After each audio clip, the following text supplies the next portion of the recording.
mobil terkena banjir sulit klaim asuransi? Ini tipsnya. Sekitaran Jabodetabek kini sudah mulai disejukkan dengan guyuran air hujan. Dan permasalahan musim hujan dari tahun ke tahun masih sama, yakni banjir. Untuk mereka yang daerahnya merupakan daerah rawan banjir, harus tetap waspada membentengi rumah dan asetnya dari bencana banjir. Rumah yang berada di area banjir otomatis berpotensi mobilnya terendam banjir meskipun ini seolah menjadi hal biasa. Begitu juga bagi yang rumahnya tidak berada di area rawan banjir, namun aksesnya harus melewati area-area yang terkena banjir. Mobil yang terkena banjir sudah pasti akan bermasalah. Umumnya, banyak yang mengatakan bahwa akan sulit meminta klaim asuransi.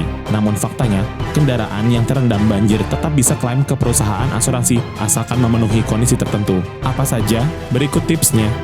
1. Selalu pastikan posisi mobil aman. Pastikan ada opsi untuk memindahkan dan mengevakuasi mobil ke posisi yang lebih tinggi pada saat banjir. Apabila tidak sempat melakukan pemindahan atau evakuasi mobil, Anda bisa menutup knalpot terlebih dahulu supaya air tidak masuk ke dalam mesin mobil dan merusak mesin. 2. Lepaskan kabel negatif aki untuk mencegah korsleting listrik. Pemilik mobil jangan ragu untuk melepaskan kabel negatif pada aki atau baterai guna mencegah korsleting listrik. Pelepasan kabel ini mencegah rusaknya berbagai macam komponen listrik di dalamnya. Lakukan pencabutan kabel negatif ketika mobil sebelum terendam. Ciri-ciri kabel negatif pada aki atau baterai ditandai dengan simbol dalam kurung minus atau kurang. Kabel yang menempel pada terminal negatif aki atau baterai adalah warna hitam polos atau yang sejenisnya. 3. Cek kondisi oli. Pengecekan kondisi oli harus dilakukan karena ada kemungkinan oli sudah tercampur dengan air banjir. Ketika sudah tercampur dengan air banjir, tangki oli harus dikuras habis terlebih dahulu baru kemudian diisi kembali. Pengurasan sebaiknya dilakukan oleh pihak bengkel resmi. Ciri-ciri oli sudah tercampur air yaitu warna oli berubah menjadi putih seperti susu. 4. Jangan menyalakan kendaraan dalam posisi sudah terendam apabila mobil kita sudah dalam posisi terendam banjir. Jangan langsung menyalakan mesin. Mesin terendam banjir jika dinyalakan bisa mengakibatkan korsleting pada aki atau baterai.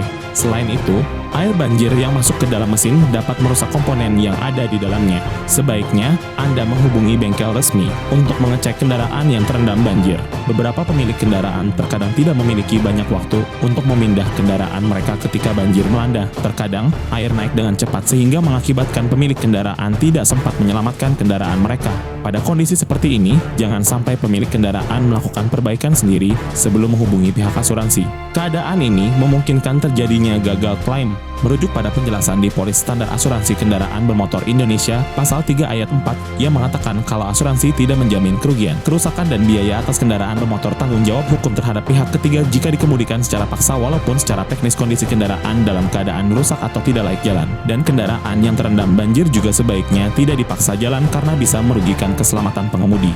Dan terakhir, pastikan asuransi Anda telah melakukan perluasan jaminan asuransi supaya mendapatkan pengamanan ekstra ketika banjir melanda.